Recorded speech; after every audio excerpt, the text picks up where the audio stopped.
আচ্ছা ফ্রেন্ডস, তোমরাই বলো, সবসময় একই রকম জিনিস খেতে ভালো লাগে?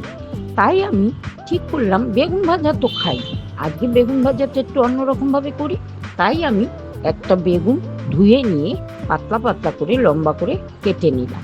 তারপর একটা বাটিতে মিক্সিং বলে কিছুটা চালের গুঁড়ো নিয়ে নিলাম, আদা বাটা, রসুন বাটা, লঙ্কা গুঁড়ো, ধনে গুঁড়ো, জিরা গুঁড়ো, হলুদ গুঁড়ো, স্বাদ মতো লবণ, একটু তেল আর একটু জল দিয়ে একটা মশলা তৈরি করে নিলাম।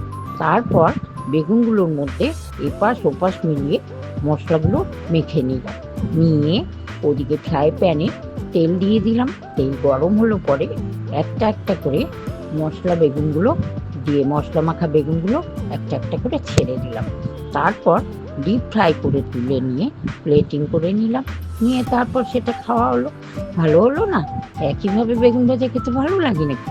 তার থেকে একটু মশলা বেগুন করলাম, ভালোই লাগলো খেতে, ডাল দিয়ে খেতে।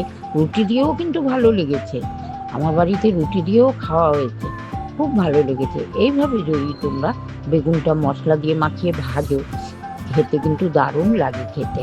বেগুন সুন্দরী, বেগুন খাসি, বেগুন পোস্ত, কত কিছুই তো হয়, বেগুন দিয়ে অনেক কিছু হয়। এইভাবে মশলা বেগুন করে নিলে আরও ভালো হয় না?